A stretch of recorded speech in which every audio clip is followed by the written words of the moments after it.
Muy buenas tardes, jóvenes caficultores. Bienvenidos a una clase más de su curso integrado Jóvenes Caficultores, una iniciativa de Nestlé ejecutada por Fundación Conducafé a través de Plan Nescafé.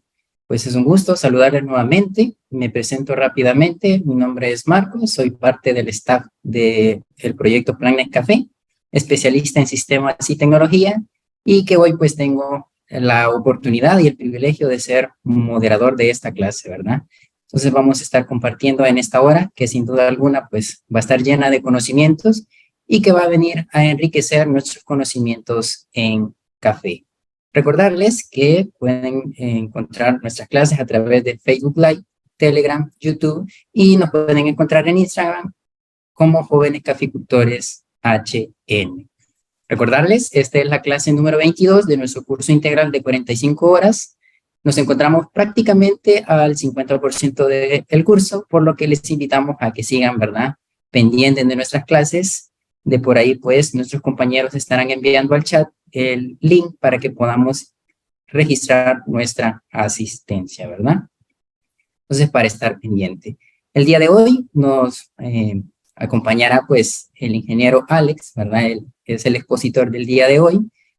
Vamos a leer un poco de su trayectoria académica profesional. Es ingeniero agrónomo, graduado de la Universidad de Costa Rica, certificado por ICA en agricultura urbana, periurbana en gestión de recursos hídricos.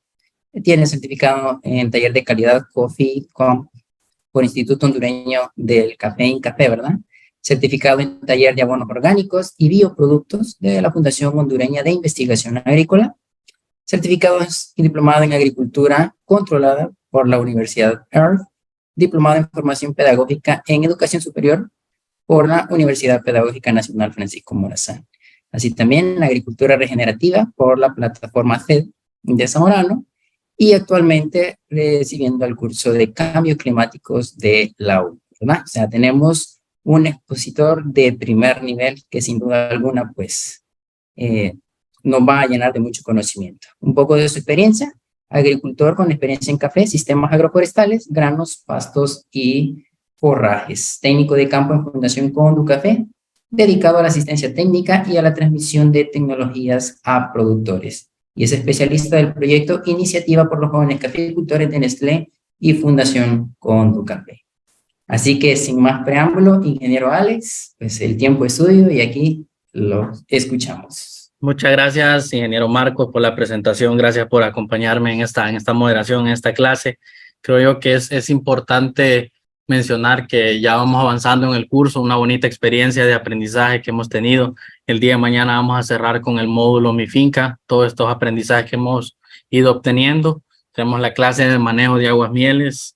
Yo sé que ya me han visto bastante en algunas moderaciones y el día de ayer, hoy también ya vamos, pero les prometo que ya no me van a ir viendo mucho, ¿verdad? Vamos a irles trayendo bastantes invitados para que puedan compartir con ustedes también estos espacios de formación y puedan aprender también las diferentes experiencias. Pues bueno, me gustaría empezar por aquí a mencionar y a recapitular el tema de lo que sería los sistemas de beneficiado del café. Hemos conocido en las clases de cosecha y de cosecha del cultivo de café que hay dos vías muy prácticas en las que se sigue el proceso de beneficiado del café.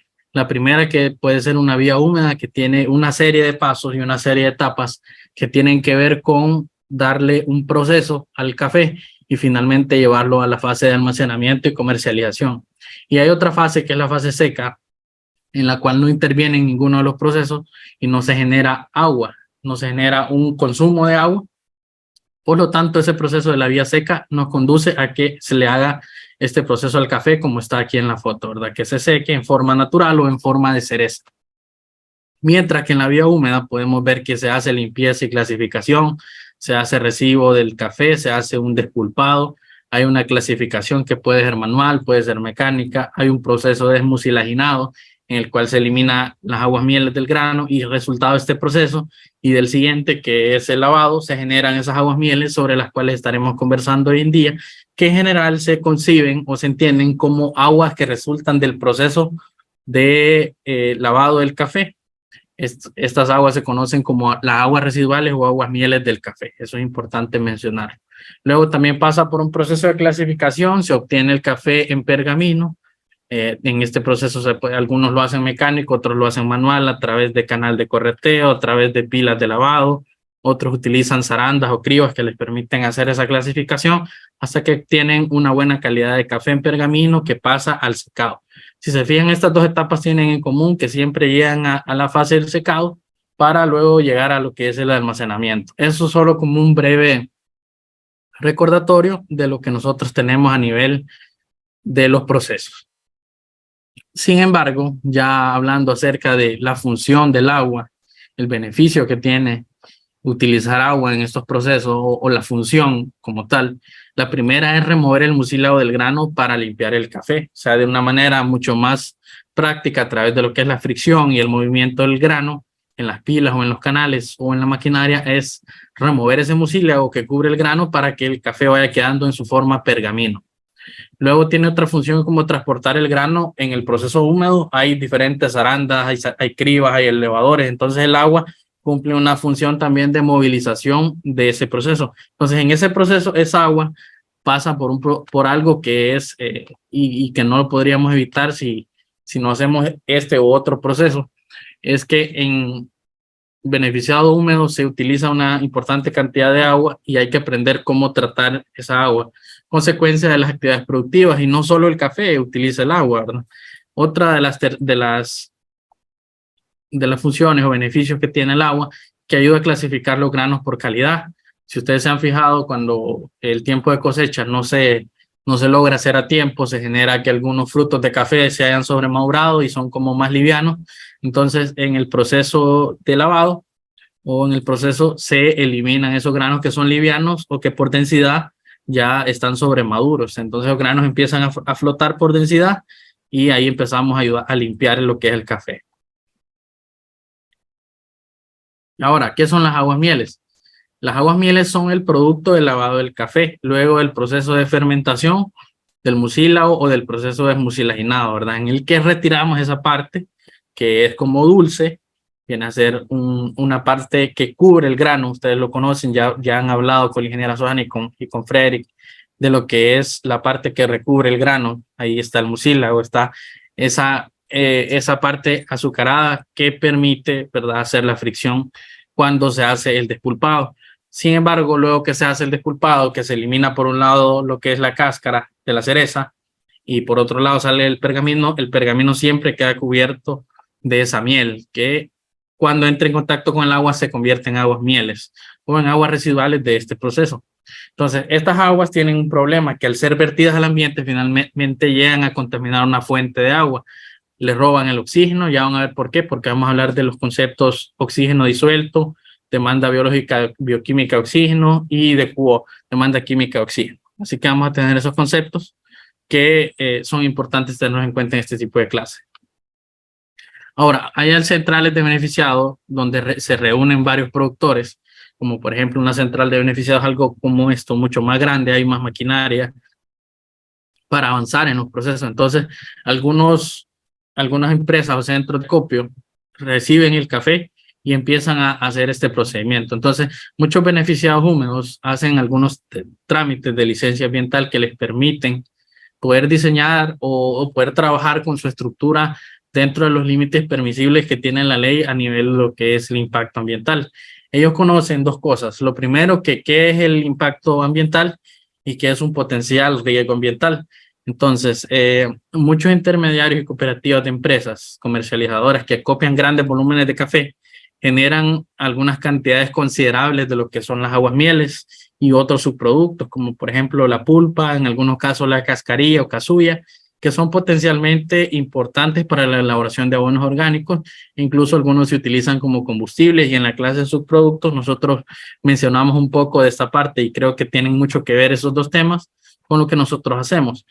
Sin embargo, esta asociatividad de empresas o empresas que ya son bastante grandes, ellas están sobre un lineamiento ambiental, sobre la ley, ¿verdad? Ya han tramitado su licencia y están trabajando ahí, que es una licencia un poco costosa para poder operar. Y por otro lado tenemos productores individuales o independientes que se dedican a lo que es el proceso del café y que no necesariamente están regidos en el marco ambiental. Puede ser por desconocimiento, puede ser que se les hace muy costoso implementar algunos sistemas, pero les vamos a dar unas ideas de cómo pueden empezar a implementar algunos sistemas, sobre todo porque el tratamiento de las aguas mieles o subproductos va orientado y encaminado con las certificaciones. Todas las certificaciones están pidiendo un sistema de tratamiento de aguas residuales si se hace el proceso de beneficiado húmedo en finca para tratar de evitar esa contaminación de las efluentes de agua. Ahora, el proceso de beneficiado húmedo convencional, o sea, lo que la mayor parte de gente ha hecho o en volúmenes grandes se hace, utiliza un consumo de agua variable que puede andar entre 40 a 50 litros por kilogramo de café pergamino. Café pergamino, el café que ya se le ha retirado lo que es la cáscara o la pulpa que recubre el grano. Eso sería de 40 a 50 litros. Son algunas estimaciones que han hecho algunos organismos de investigación, Cenicafé y Café, que ellos han podido medir en el proceso de lavado. Ahora, es normal, si nosotros hacemos durante lo que es el proceso de beneficiado, utilizar agua. Algunos utilizan agua en la tolva, que aquí no deberían utilizarlo. ¿Por qué? Porque aquí debería ir el café en un punto óptimo que ya lleve suficiente mucílago que le permita hacer una fricción y salir el grano disparado. Pero sin embargo, algunos utilizan, ¿verdad? Porque no logran hacer el proceso de cosecha como se debe. Entonces, pero no es una práctica correcta, ¿verdad? Porque desde ahí estamos generando desperdicio con el agua. Luego hay otras maneras en las que se beneficia el café. Por ejemplo, tenemos pilas o tenemos canales de correteo en los cuales se hace un lavado del café, pero también hay un desperdicio. Finalmente se ha venido optando por máquinas o maquinarias que son un poco más ecológicas, se les conoce como módulos ecológicos, que ya traen integrado lo que es una lavadora, traen una crío, una zaranda, una despulpadora, traen el motor, ya traen todo listo para que de una vez el café salga lavado, usted lo ingresa en cereza o lo ingresa con toda la pulpa, él hace el despulpado, él hace un clasificado por una zaranda o una criba y finalmente pasa a una lavadora. Esa lavadora, como ustedes ven, también genera aguas mieles, lo único que es en cantidades más racionadas porque está diseñada a medida de que ingrese una cantidad de café y que por cierta cantidad de café haya un ingreso también del agua, versus los otros métodos de lavado que generan un poco más de contaminación. Ahora, ante muchos problemas que tenemos en la agricultura, roya, cambio climático, alto precio en los insumos, nosotros tenemos una estrategia importante para el cultivo de café y es poder utilizar estos subproductos, sobre todo que tienen mucha carga orgánica y que pueden contener algunas fuentes de nutrientes como nitrógeno, fósforo, potasio, magnesio y otros minerales. Eso es importante mencionar. Ahora, hablemos de la composición química de las aguas mieles, qué contienen y por qué son generalmente nocivas para el ambiente. Ahora, la química de las aguas mieles genera que sean aguas residuales con un alto contenido de materia orgánica y acidez que son nocivas para la flora y la fauna. Principalmente pueden afectar fuentes de agua destinadas al consumo humano, sobre todo en las comunidades. Recuerdo un proyecto que querían establecer en una zona de Comayagua, que ellos querían un proyecto de agua potable para las comunidades, pero tenían contaminación de las quebradas y los ríos por aguas mieles. Y es que muchos en el proceso normal de la cosecha estaban tirando sus productos, tanto la pulpa de café como las aguas mieles directo a las quebradas, y eso provoca una alta contaminación. Ya lo vamos a ver en algunas fotos que les traigo para compartirles. Ahora, ¿qué provoca, verdad? Y qué variables nosotros podríamos analizar como parámetros indicativos. Ahí les traigo un cuadro de Excel para que lo veamos y analicemos qué genera la disponibilidad o qué genera el análisis de esos parámetros para disminuir esa carga. A nivel de DQO, que es un parámetro conocido como la demanda química de oxígeno, un parámetro que indica la cantidad de materia orgánica presente en una muestra de agua para las aguas residuales del café. Hay concentraciones que se han medido que van entre los 18.000 a 55.000 miligramos por litro. Esas son variables químicas que se miden. Te toma una muestra del agua, la manda a un laboratorio y van a ver esas concentraciones que hay ahí. Luego está el otro parámetro que es la demanda bioquímica de oxígeno o DBO. el cual es un parámetro que mide la cantidad de oxígeno consumido al degradar la materia orgánica de una muestra líquida. ¿Cuánto oxígeno se requiere o es necesario sustraer para poder degradar esa materia orgánica por un proceso de oxidación en el cual intervienen los microorganismos y aprovechan esa materia orgánica para su biomasa y la liberan del agua? Entonces, ¿qué hacemos nosotros con el tema de conocer estas dos variables? Son variables paramétricas que nos permiten conocer e identificar cuál es el potencial riesgo de contaminación de estas aguas a nivel de materia orgánica y concentración de algunos agregados. Supongamos que usted hace su proceso normal, no necesariamente tiene que ser café, incluso puede ser explotación ganadera, puede ser explotación pecuaria de cualquier tipo, porcina, que se utiliza bastante agua en el lavado de los corrales, por ejemplo. Usted deposita esas aguas residuales en un cuerpo de agua limpio. Entonces, ¿qué va a provocar? Va a provocar como resultado una contaminación, porque ese cuerpo limpio de agua al que usted va a depositar esa fuente no tiene la capacidad de remover, sustraer o eliminar esa carga orgánica que usted le va a aplicar. Y es un concepto que ustedes lo van a estar escuchando muy a menudo, ahorita que lo vamos a conversar. Ténganlo en cuenta, se abrevia como CO, carga orgánica. La carga orgánica es esa capacidad que tiene un líquido, ¿verdad?, de contener una porción de materia orgánica que no puede ser degradada. Entonces, nosotros analicémoslo por cualquiera de las dos variables, porque las dos son paramétricas.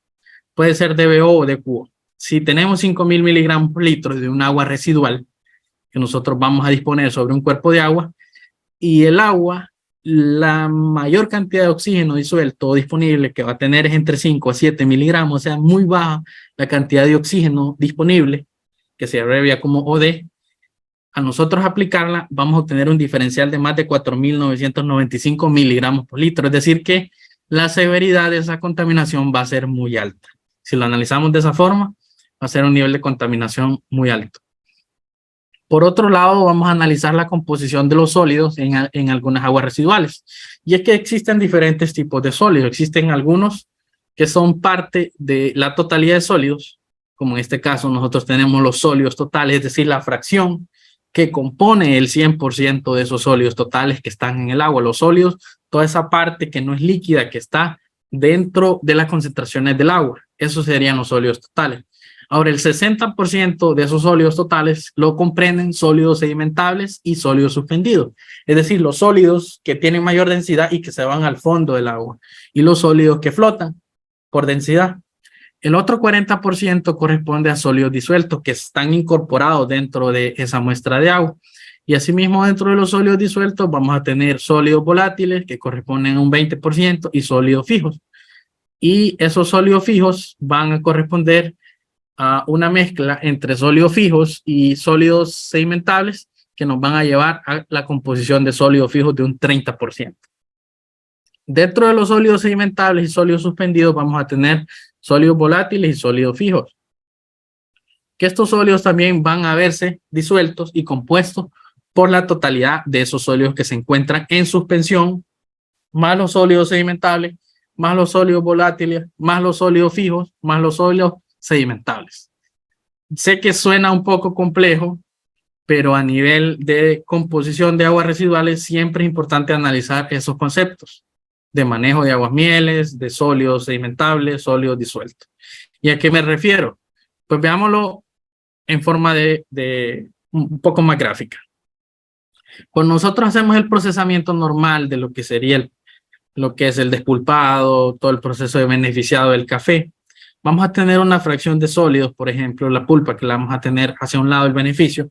Este es un beneficio tradicional de un productor. Normalmente lo que hace un productor pequeño, mediano, ¿no?, que de repente no hace todos los procesos de beneficiado completo, pero que él trata de adecuar una estructura que sea pues sencilla y práctica para poder manejar sus aguas mieles.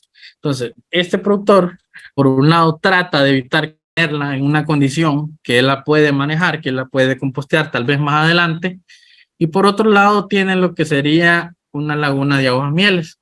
Vemos una tubería que viene del beneficio del canal de correteo, y al fondo se ve una pila donde hace todo el proceso de despulpado y una tolva donde hace el beneficiado. Entonces ellos tratan de hacer un pequeño agujero en el suelo que pueda evitar que esa contaminación llegue a una fuente de agua o llegue directamente al cultivo. Porque si la carga orgánica es muy alta, puede generar contaminación. Entonces eso es importante. Esta es una manera de separar la parte sólida, es decir, la parte que contiene más materia orgánica por aparte y los líquidos aparte. Esa es la mejor manera de manejarlo. Ahora, lo que nosotros vamos a medir siempre dentro de esas variables, cuando estamos hablando de aguas residuales, estamos hablando de DBO o de QO, que son variables paramétricas que nos permiten identificar los niveles de contaminación en el agua. Podemos medir sólidos totales, podemos medir sólidos disueltos, podemos medir temperatura, podemos medir pH, y del pH es lo que les quiero hablar. Cuando nosotros medimos algunos líquidos, podemos usar de referencia el nivel de pH de otras sustancias que normalmente deberían reflejar valores importantes. Por ejemplo, un valor normal para fuentes de agua de pH normal debería andar entre 7, 8, un poquito más arriba, mayor a 7. Eso es lo que se maneja a nivel de pH del agua. Generalmente, cuando el agua está un poco más contaminada, los valores de pH caen un poco más. ¿Por qué? Porque la materia orgánica genera acidificación y entonces nosotros al muestrar esa agua ya nos hacemos una idea de referencia que hay contaminación. Y eso es muy importante tenerlo en cuenta. Los valores de pH se miden generalmente de 0 a 14, 7 es neutro y en esos valores de 7 deberían dar los rangos para esas fuentes de agua. ¿Qué características nosotros vamos a ver visualmente de cuando un agua está contaminada o una fuente de agua no está tan contaminada? Y es que cuando no está tan contaminada podemos ver o no hay contaminación en el agua de una forma normal, clara, no echa olores fuertes, no se ve presencia de insectos o contaminación. Entonces nosotros la vamos a ver que ella tiene una turbidez muy clara, un color muy claro y muy tranquilo. Luego vemos un agua que sí está contaminada, la vamos a ver un tono de color café. Vamos a ver sólidos muy posibles en la muestra que indican que esta agua requiere tratamiento. Entonces, así visualmente ya nosotros nos hacemos la idea de qué agua sí requiere tratamiento y qué agua no requiere tratamiento. Y aquí yo les pregunto, ¿ustedes se tomarían un agua que está de esta calidad? Y yo creo que la respuesta sería que no, muy seguramente. ¿Por qué? Porque ahí empezamos a percibir otras cosas, empezamos a percibir olores, insectos, ya empezamos a ver moscas, ya empezamos a ver que el agua está más contaminada. Esto que se va al fondo son los sólidos sedimentables, estos que están en la parte de arriba son los sólidos suspendidos que están dentro de la muestra del agua.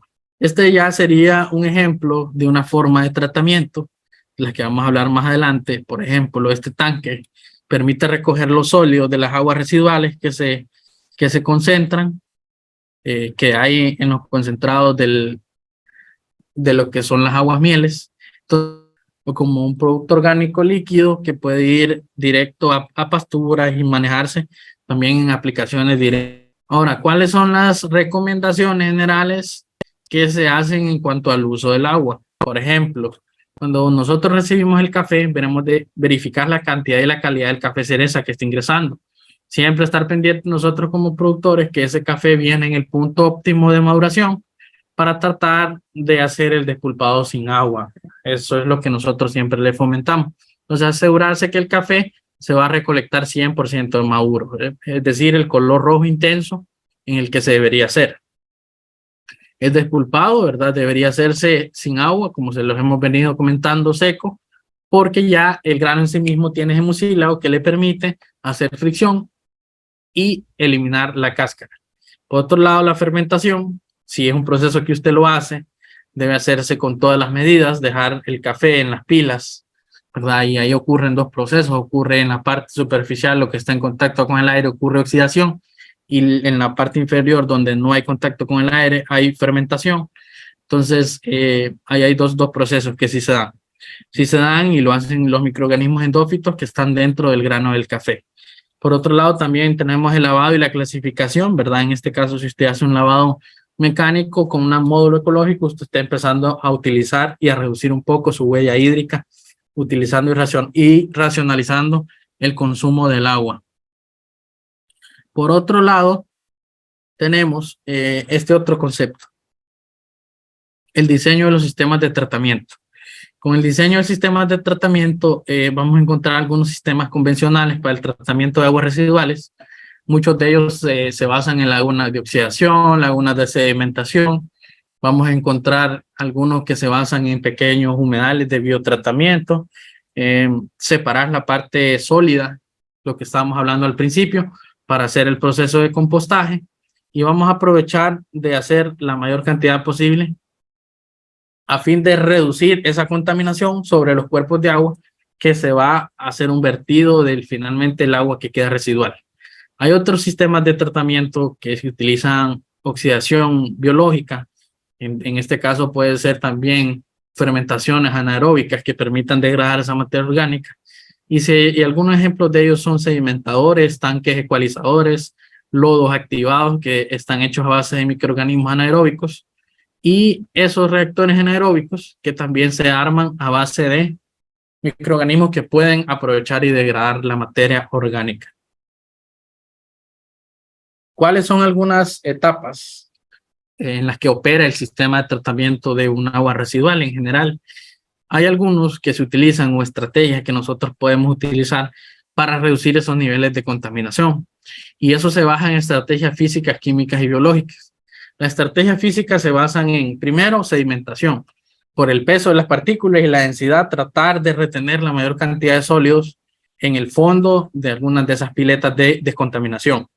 Hay filtrado mecánico en el que se puede utilizar maquinaria estacionaria o maquinaria de movimiento para poder hacer ese filtrado mecánico.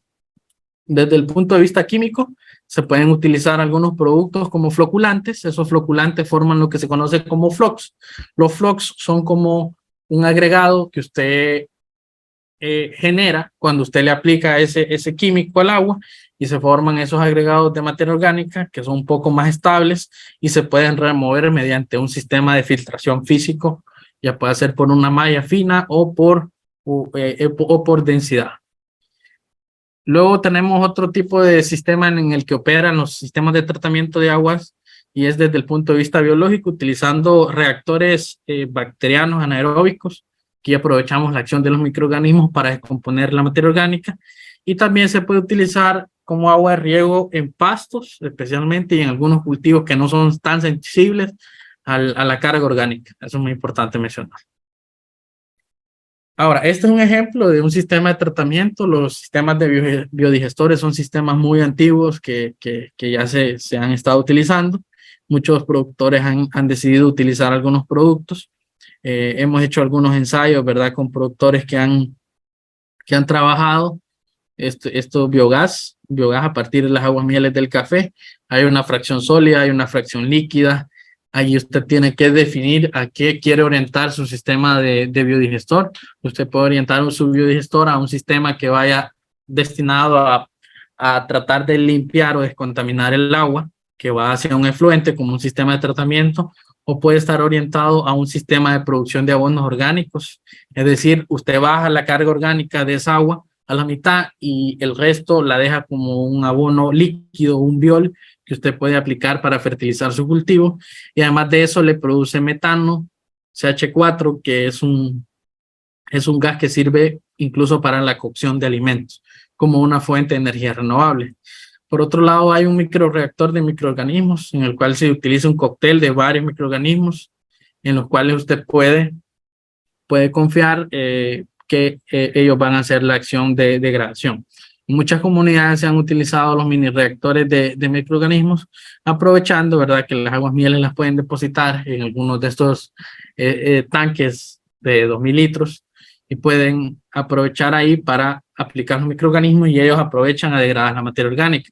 Una vez que ha pasado un tiempo de reposo, esas aguas se filtran al siguiente tanque y ya aquí pasan por otros microorganismos que están más tiempo degradando esa materia orgánica y finalmente pasan a otro tanque y al último efluente que va a disposición final cuando ya el agua ya sale un poco más tratada. Son algunos ejemplos, ustedes pueden buscar más información. Y aquí les presentamos otro que es un humedal por biofiltración. Un humedal por biofiltración se compone de una estructura o un arreglo técnico que le permita a usted poder contener la velocidad con la cual esas aguas residuales pueden contaminar. Por ejemplo, puede diseñar una fosa con este tamaño y esa fosa usted le puede poner una capa de gravín, una capa de piedra y una capa de tierra para tratar de evitar que esas aguas se filtren de una manera directa. ¿Por qué? Porque si esas aguas se filtran de una forma directa, sin pasar por el proceso de filtración, sedimentación y oxidación, esas aguas van a ir a contaminar un río o un acuífero o una fuente de agua que finalmente va a ser impactada por esos niveles de contaminación, como lo veíamos al principio. Entonces, ¿cuál es la mejor manera de evitar esos niveles de contaminación? Bueno, se hace ese trabajo, se le aplica un material que pueda evitar mucho lo que es la filtración de sólidos, como por ejemplo ponerle gravín, piedra o arena en el fondo. Se hace la descarga de las aguas que posiblemente ya podría venir pretratada. Pretratada, ¿por qué? Porque atrás de esto puede haber un sistema de tratamiento primario que sea un separador de sólidos, podría ser una rejilla, podría ser una malla, podría ser una caja de registro con dos niveles. Ya les voy a explicar qué es una caja de registro que le sirva para tratar, o una laguna anterior, ¿verdad? Que permita tratar esa agua y finalmente darle una disposición. Entonces, tiene una tubería de entrada, tiene una tubería de salida, tiene un nivel crítico, que es el borde más alto. Generalmente se le deja un 20% adicional del dimensionamiento original. Tiene algunas plantas que le permiten oxigenar el agua, plantas acuáticas. Usted tiene que mantenerlas bajo control. Muchas veces se utilizan pastos que resisten la alta humedad, como por ejemplo aquí lo vemos en la foto. Un sistema de humedal por biofiltración permite, aparte de infiltrar esa agua que genere, que se vaya purificando, también permite que haya vida, que haya una cobertura de plantas que ayuden a la bioremediación de esas aguas residuales. Por otro lado, hay otros sistemas un poco más convencionales, como las lagunas anaeróbicas, que básicamente son fosas, son diseños en los cuales lo que se trata es de evitar que esas aguas lleguen directas o indirectamente a cuerpos de agua que puedan contaminar, y lo que se hace es una exposición de esas aguas. ¿Qué reacciones hay aquí? Bueno, hay dos reacciones. La primera, hay una infiltración lenta. Si es un suelo arcilloso o que tiene un fondo con arcilla compactada, estas aguas van filtrando lentamente, los sólidos se quedan ahí, y la dinámica del agua a través de un medio poroso se explica a través de la ley de Darcy, que básicamente el agua empieza a filtrarse, se van reteniendo los sólidos y el agua va saliendo por otra parte del suelo, y además de eso hay una evaporación ocasionada por el sol que reduce la cantidad de agua que hay aquí disponible y los sólidos van quedando atrapados en el fondo.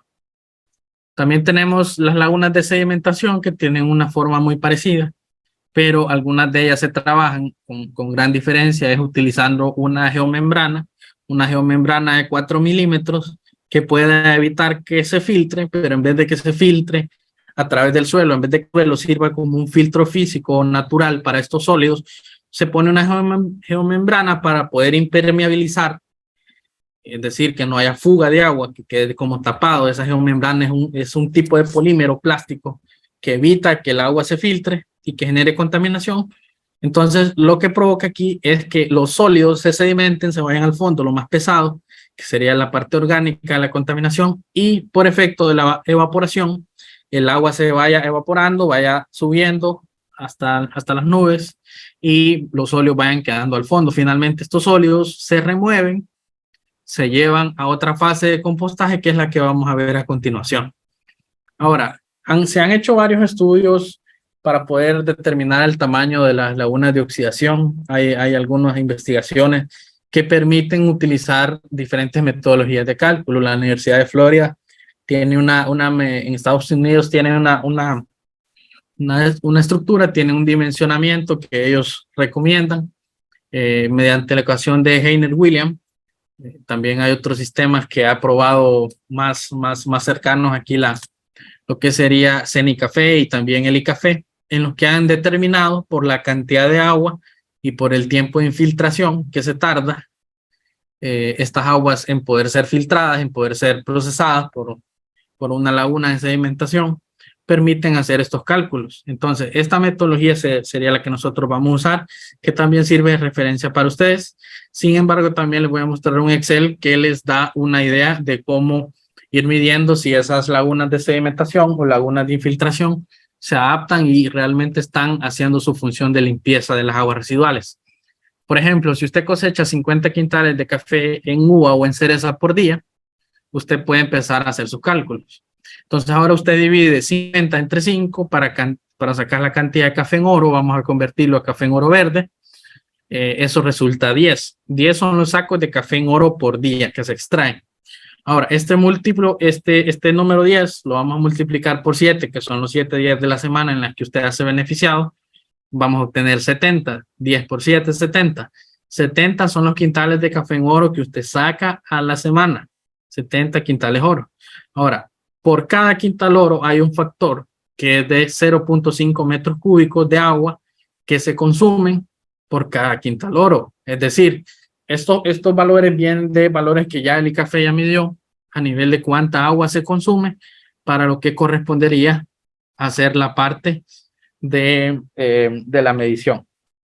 Si usted cosecha 70 quintales oro a la semana y lo multiplica por el gasto de agua por cada quintal oro, es la cantidad de agua que usted va a necesitar para beneficiar ese proceso, por cualquier proceso que lo haga.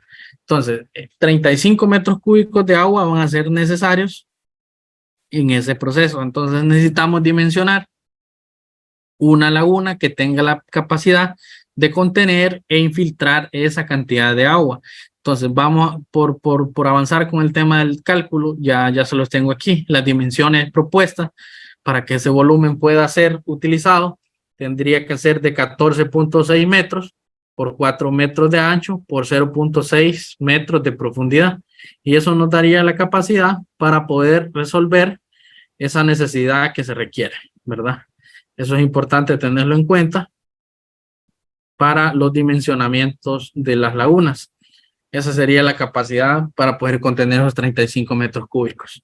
Hay otras metodologías que permiten entender y ver esa parte de ese diseño. Entonces, paso a paso, ¿cómo lo vamos a ver? Primero vamos a elegir un lugar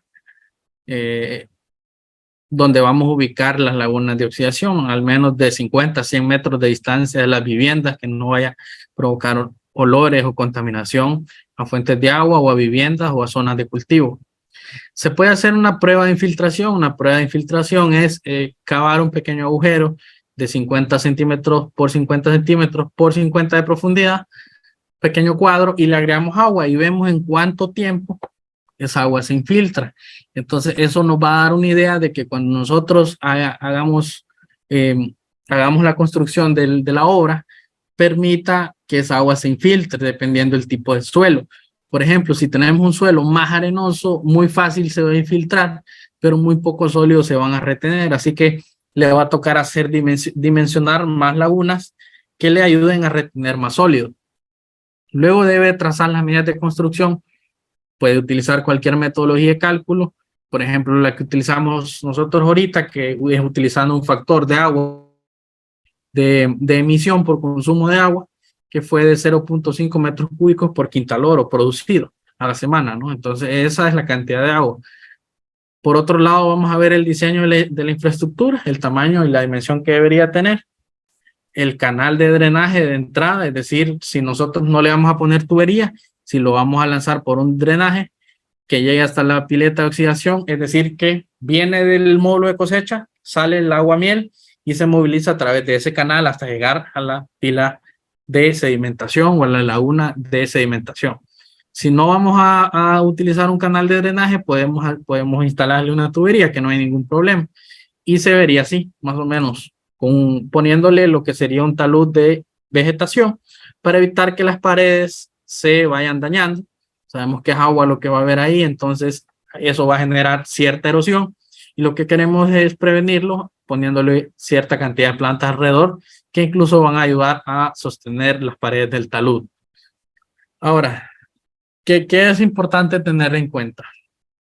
Si por casualidad aumenta su consumo de agua con los valores que usted tiene permitidos, si aumenta, por ejemplo, su producción, póngase a pensar que usted tenía unas lagunas de sedimentación del año anterior y este año las va a utilizar, y este año aumentó su cosecha de café porque el año pasado la finca estaba más pequeña y dio menor cosecha, o porque el café es un cultivo bianual y este año aumentó, o cualquier cosa que pase, entonces usted va a tener que diseñar otra laguna que le permita poder remover esos sólidos. Entonces usted diseña una laguna con la que ya tiene, le da mantenimiento, luego diseña otra para agregarle un poco más de espacio, y de una laguna a otra va a ir pasando el volumen de agua en el cual se va a ir infiltrando, los sólidos se van a ir al fondo, va a quedar la parte superficial del agua, parte de esa agua se va a evaporar y ahí va a irse filtrando y se va a ir descontaminando lo que es el agua.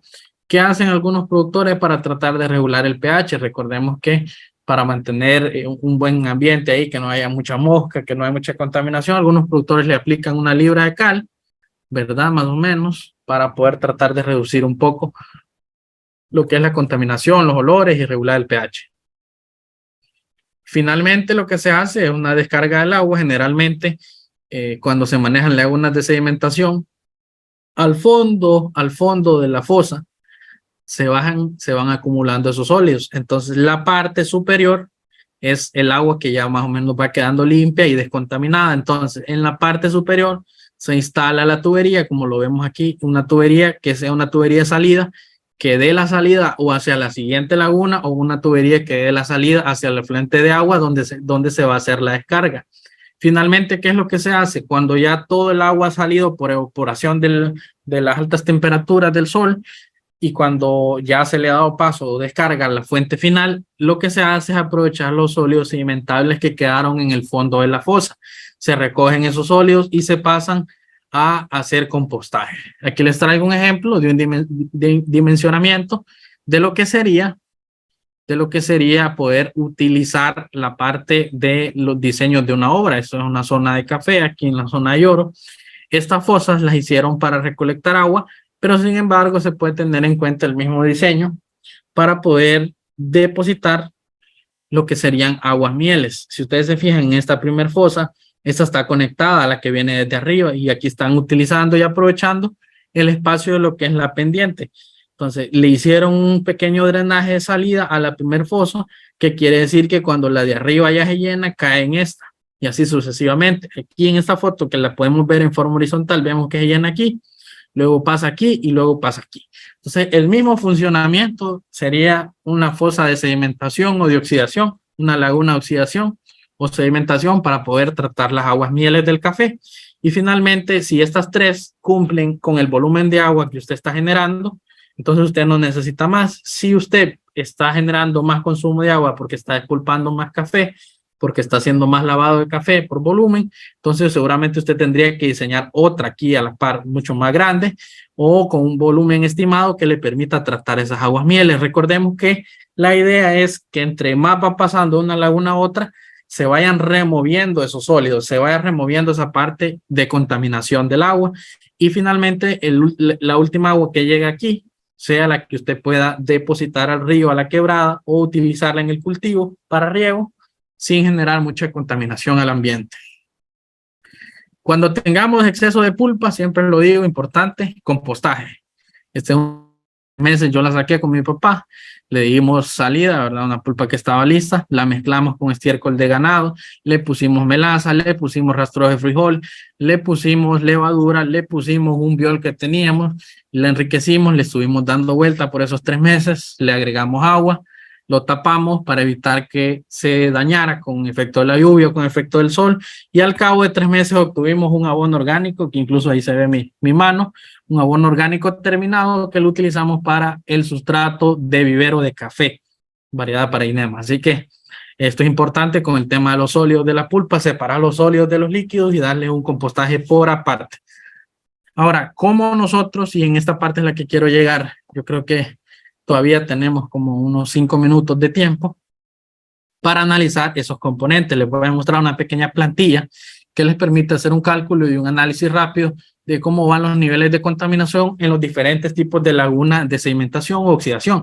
Aquí estoy yo, de hecho, haciendo una revisión, un muestreo de cómo están esas aguas mieles. Usted puede tomar una muestra de agua de cada una de las lagunas, si tiene 2, si tiene 3, si tiene 4, y esas lagunas usted las lleva a un laboratorio que le hagan el cálculo de DBO, de QO, pH y oxígeno disuelto que tiene, para ver si efectivamente su sistema de tratamiento le está funcionando.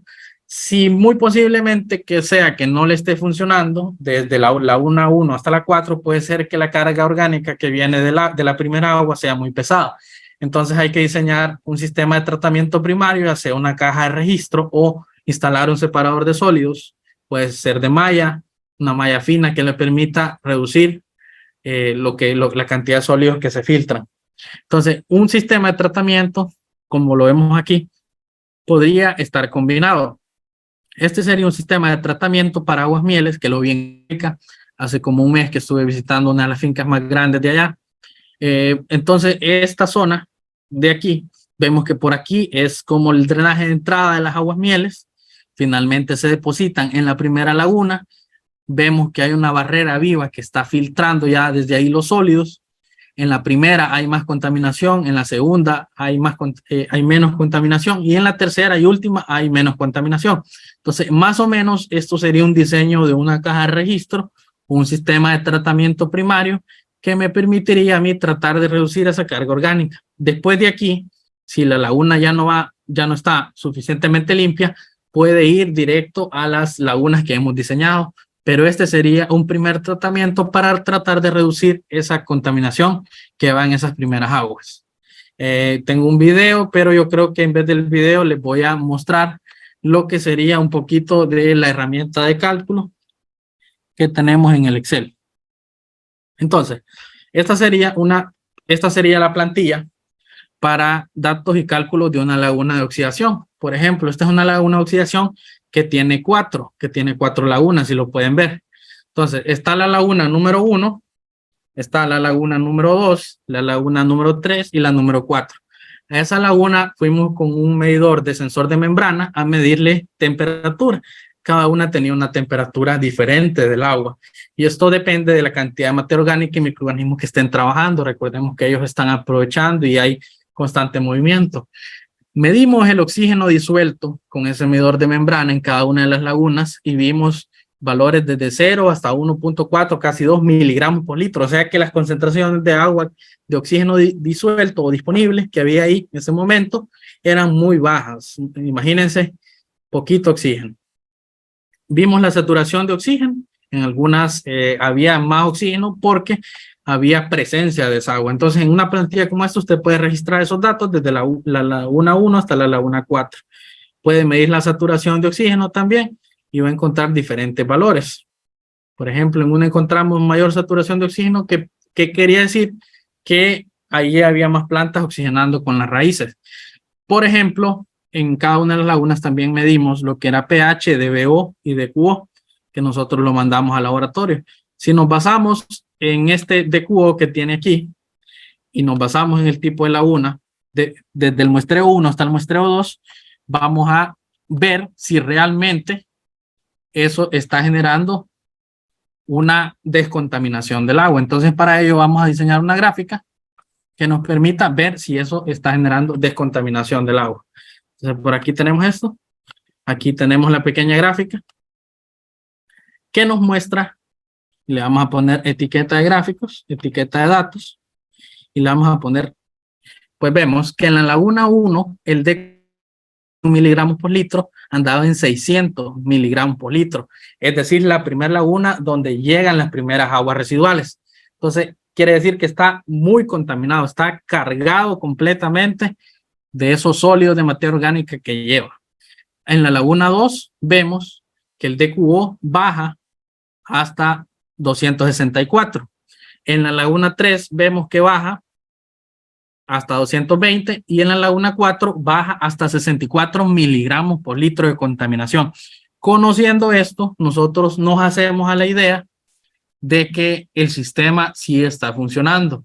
Y entonces aquí nos remitimos al reglamento de vertido de aguas residuales que hay para cada país y van a variar los parámetros. Bueno, para disponer finalmente un agua residual para un país van a decir, cierto país permite que la contaminación o los límites permisibles sean para un agua que va a ir descarga a un efluente sean de 50 miligramos por litro.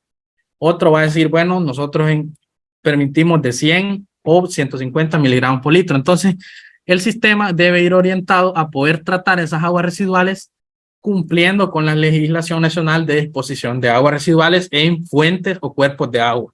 Por ejemplo, esa agua que se obtiene en la última laguna, vemos que está bajando hasta 64. Entonces, lo ideal, y nosotros nos gustaría poderlo llevar al menos a 50 los niveles de contaminación.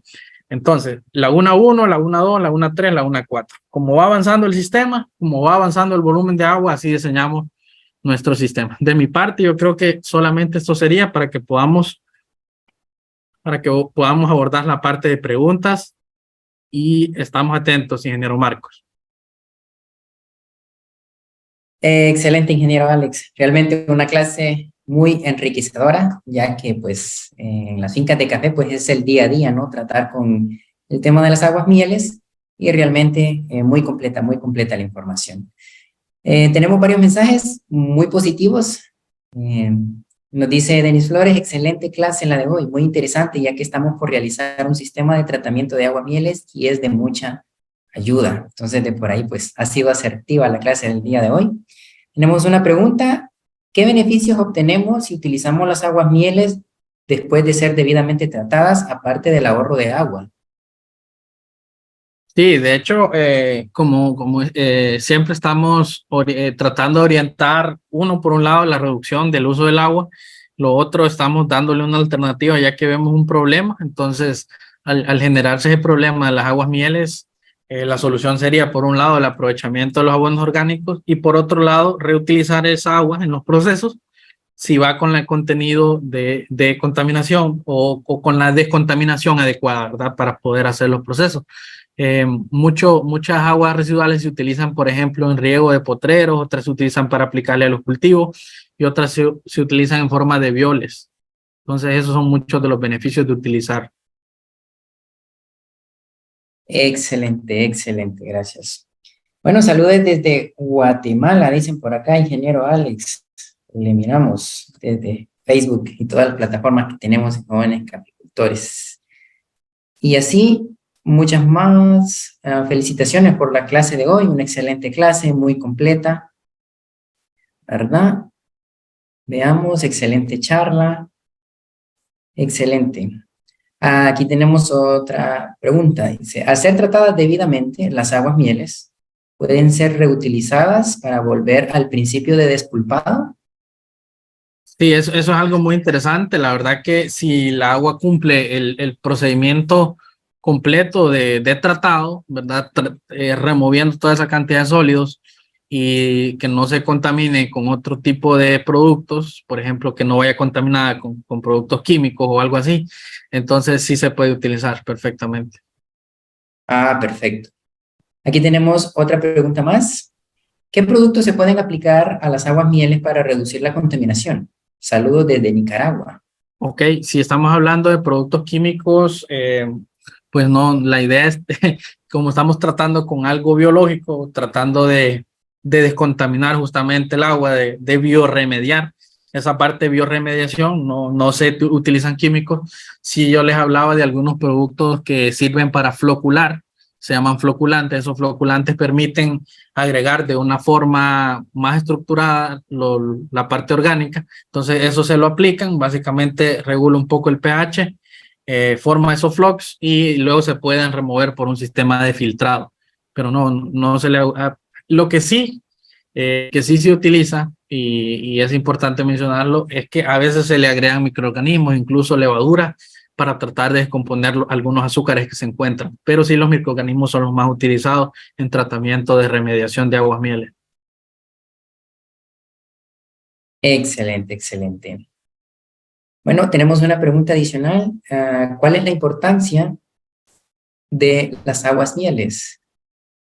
Sí, en realidad no es como la importancia, sino es qué solución le damos a este problema de las aguas mieles, ¿verdad? Entonces, es un problema que se genera como consecuencia del proceso de beneficiado húmedo del café.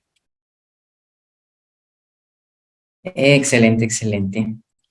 Bueno, creo que hemos terminado todas las preguntas que habían en el chat. Realmente agradecemos mucho, ingeniero, una clase realmente completa, muy excelente, muy Ok, puntual.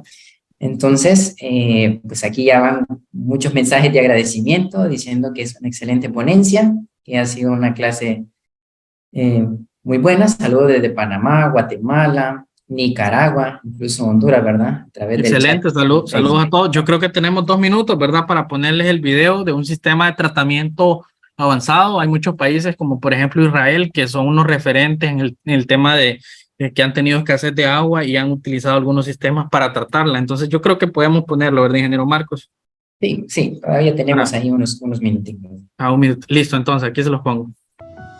Desarrollar acceso a los recursos, preservar los recursos disponibles y renovar los recursos. Esta es nuestra misión en Veolia.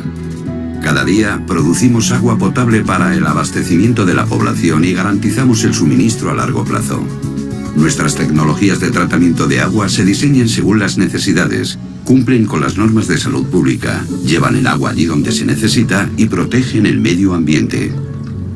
Así es como lo hacemos. Captamos el agua del medio natural, un río o un lago, por ejemplo. También se puede captar aguas subterráneas. Para proteger estos recursos a largo plazo, medimos y monitorizamos la disponibilidad de agua, su calidad y los volúmenes que se extraen. Una rejilla en el punto de captación impide el paso a los objetos más grandes. A continuación, el agua se bombea hasta la planta de tratamiento. En primer lugar, se eliminan las materias en suspensión mediante el uso de unas rejillas equipadas con rastrillos y se añade un coagulante al agua que hace que el polvo, las partículas y otros residuos en suspensión comiencen a formar flóculos. Por el efecto de la gravedad, estos flóculos se depositan en el fondo del decantador y a continuación se eliminan. El agua decantada sale por la parte superior del proceso a través de unos canales. La filtración es la siguiente etapa clave de esta primera fase.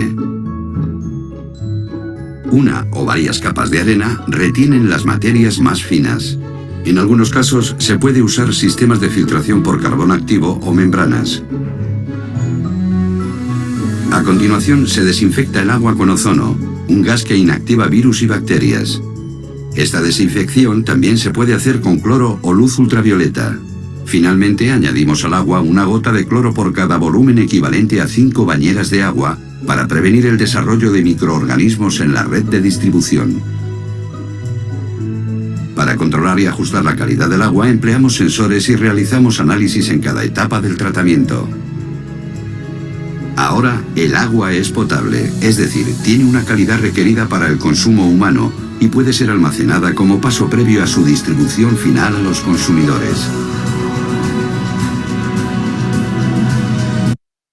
Bueno, como podemos ver, descontaminar el agua es un poco más complicado, más caro, mucho más caro que contaminarla, que aprovechar el recurso. Entonces, tratemos de cuidar el agua, aprendamos las estrategias de reducción de agua en los diferentes procesos, no solo en el tema de caficultura, y aprendamos a darle un uso adecuado porque es un bien, un recurso que pues está muy escaso hoy en día y ante el cambio climático estamos sufriendo esas inclemencias. Así que de mi parte, muchas gracias por su amable atención. Cualquier otra consulta, por ahí estamos en el chat que pueden comunicarse con nosotros. Y lo importante de todo esto, ¿verdad? Es que aprendamos a utilizar la estrategia de los subproductos y a manejar, muy importante, esta parte. Muchas gracias. Excelente, ingeniero. Gracias a usted también por la información proporcionada el día de hoy. Recordarles a nuestros estudiantes registrar su asistencia. Ahí en el chat pues está el enlace para que puedan realizarlo. Recordarles también que hoy tenemos clase también a las 6 de la tarde y seguir siempre pendiente de todos nuestros canales. Realmente fue un gusto y si no hay más, muchas gracias por su asistencia.